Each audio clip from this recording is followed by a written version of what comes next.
Looks easy, sounds simple, but it doesn't.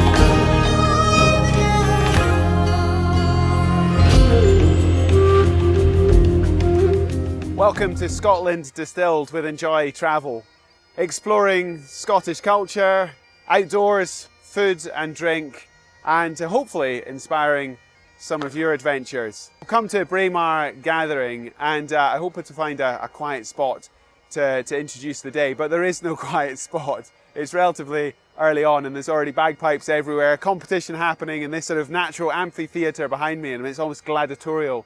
We've got the Strongman competitions kicked off, we've got the track and field, the dancers, and the whole point of this series is not just to see, but also to try and experience. So I've put myself in for the hill race, and I've put myself in for the tug-of-war, and I brought some friends along as well.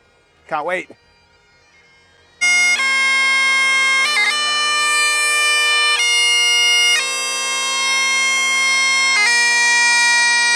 What's your role in all this?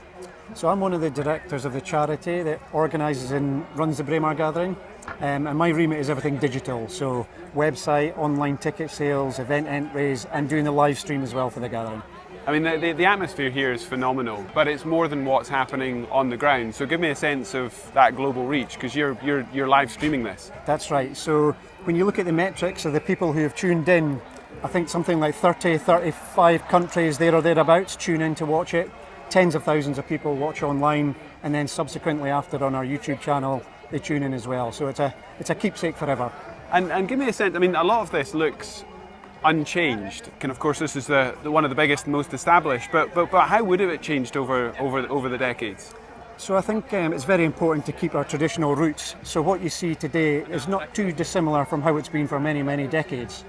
Some events come and go. In the past, you might have things like pole vaulting and wrestling and such like. Oh, that sounds good. But they've moved on now and been replaced by other events. And even the hill race, I believe that dropped out for a while and it's come back. And I was reading on the website that was an event which, is now something that I was looking forward to, something I could get involved in. I'm not sure I'd be much good at toss the caber. Yeah, so the hill race is one of our favourite events, one of the pinnacles. And you're right, that did drop out for a while. There's a gentleman called Mike Grant who was a great proponent of the hill race, and he actually brought it back in. Sadly, he passed away a wee while ago, but in his memory, it lives on, and it's a great spectacle.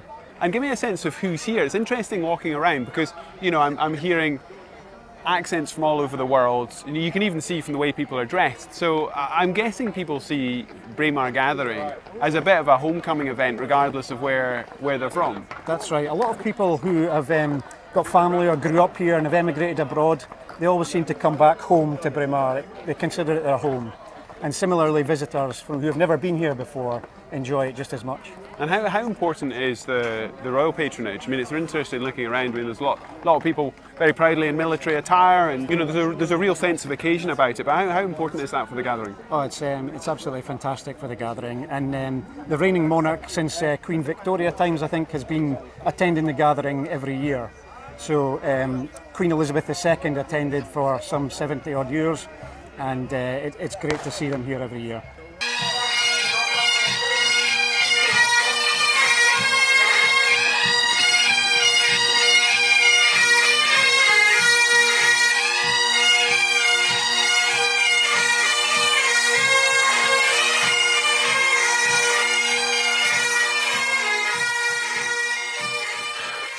Oh, it's absolutely brutal. I'm power walking now, very near the top, turn around and race back down to there. Gonna get back down there in 45 minutes. I'm on 22 right now. Oh, it's a long buster.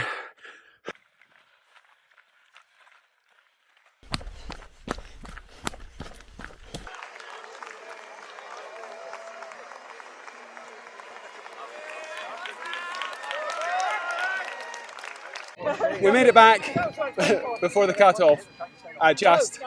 It is brutal, it's loose, it's steep. I know this is meant to be promoting great experiences in Scotland, but do that one at your peril. How was that? I think it was definitely the hardest thing I've done. That was not. But I say that every time I do an experience with Mark Beaumont. I mean, there's one thing riding, up a desert descent, but there's another thing running up a heather hill. But the great experience was doing the lap of this stadium at the end and everybody cheering and giving you high fives. 169. 169. Angus Thompson from Edinburgh. And that made the pain and agony of the ascent and the scraggly descent bearable or worthwhile. You don't get this anywhere else. Nah. If you are gonna do something as daft as this, wear some fluorescent tartan because it certainly gets the crowds going.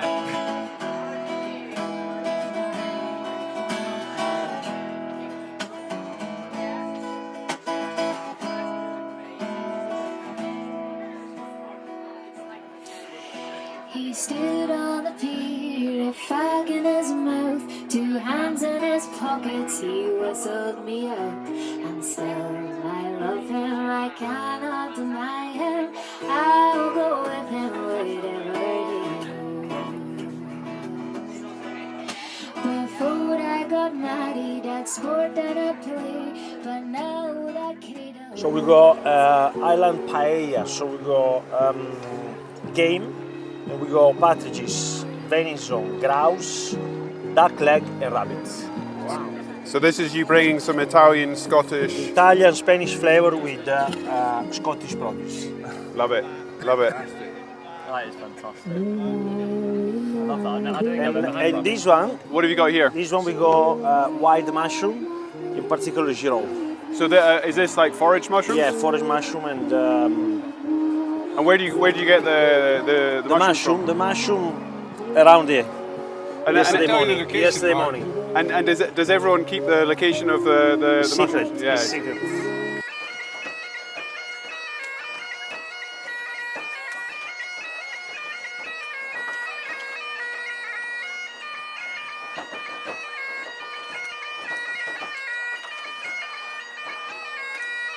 So Ailey, is that the dancing finish for the day? Yes. It's all So finished. for those who couldn't come here and enjoy it for themselves, I've been watching it online, are going to see it afterwards, just explain what this competition is from your perspective. And I hear that you're the one to beat, is that right? Well, just last weekend I won the Junior World Championships. But this is a really hard set, like 16 and over, so it's just fun to be here. It's a great experience, getting to dance in front of the King. I know.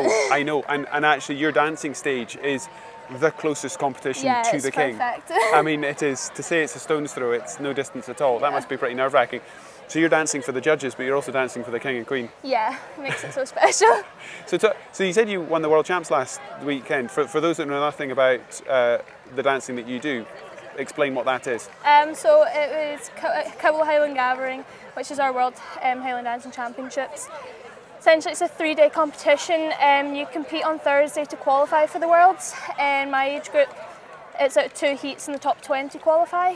And then Fridays are Scottish National Championships, so that's confined to just Scottish dancers. And then Saturday's the Worlds, so you dance your 4 championship dances, which is the Highland Fling, Sword, Chinchus and Strathspey. Okay. And yeah. And so when you say age group, you won in age groups. Yeah. But then now this is open. Is this like all ages or? Well, at the Worlds there's 3 age groups, so there's 12 to 15 year olds, then 16, 17 year olds, and then 18 and over. And you are? 17. 17, perfect.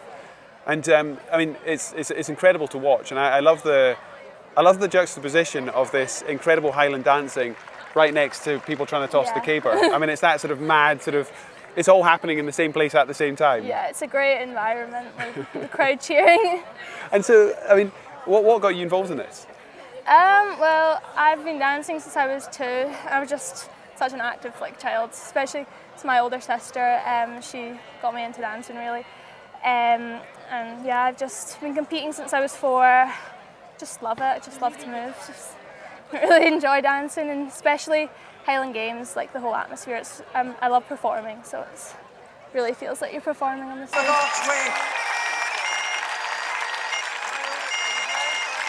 There they go. The lady in the green vest. Those two have charged it out all the way around.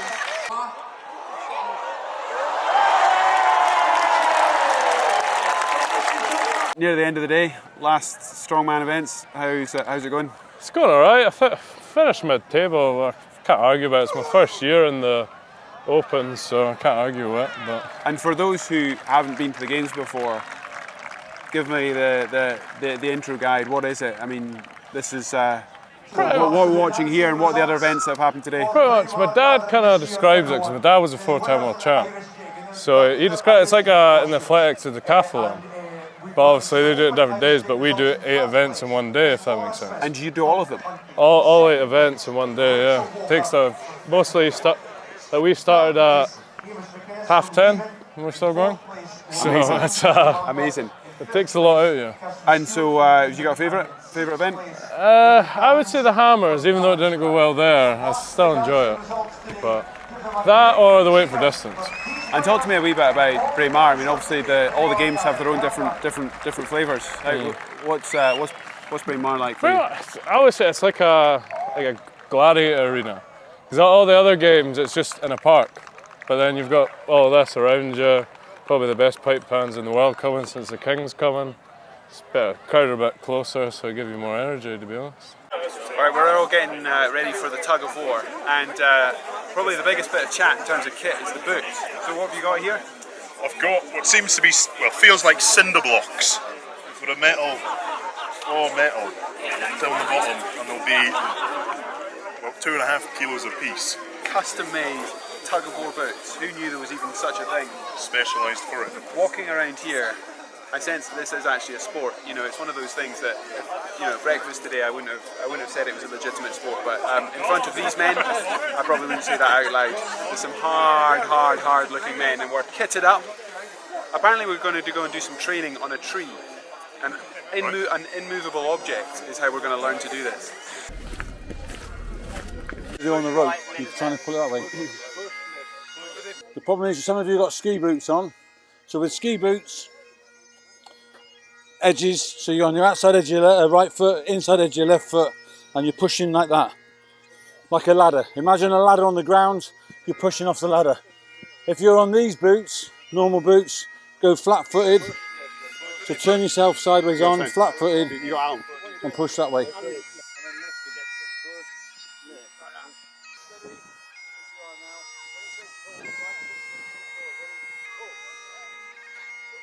Come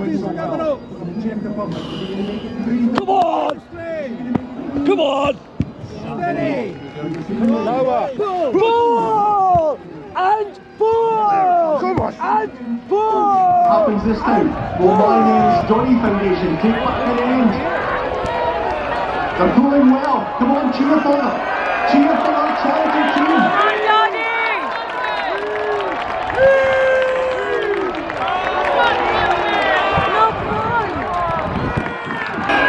Is it going to be the States team?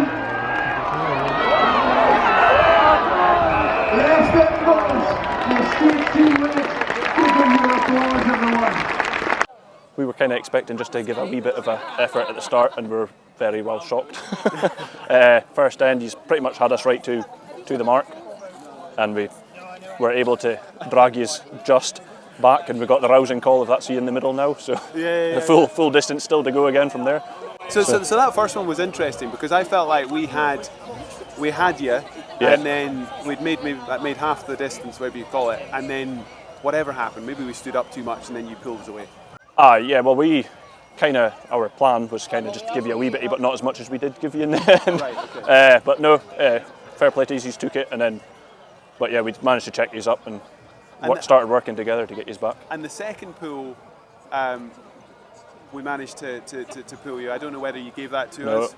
Okay. No, that was all used. That was all used. But the third one, you came out ferocious. I don't think we even really got into the third. So the style that this is. So you've got two styles, obviously amateur, which is what we're doing today, and northeast. So amateur, it's all just about pressure and keeping it as tight as you can. Right. So you don't want to be giving anything away. So that's what we did to use that last end. We just big start and just kept the pressure on, just taking small steps, keeping that, not giving you a chance to get a hit in behind. I think because ultimately a lot of people who have never been to any sort of games before, Highland Games, will just think of tug-of-war almost as a playground activity. Oh, yeah, definitely. To see it at this sort of world-class level is unbelievable. Just now actually is the World Championships down in Nottingham, so it's their World Championships for tug-of-war.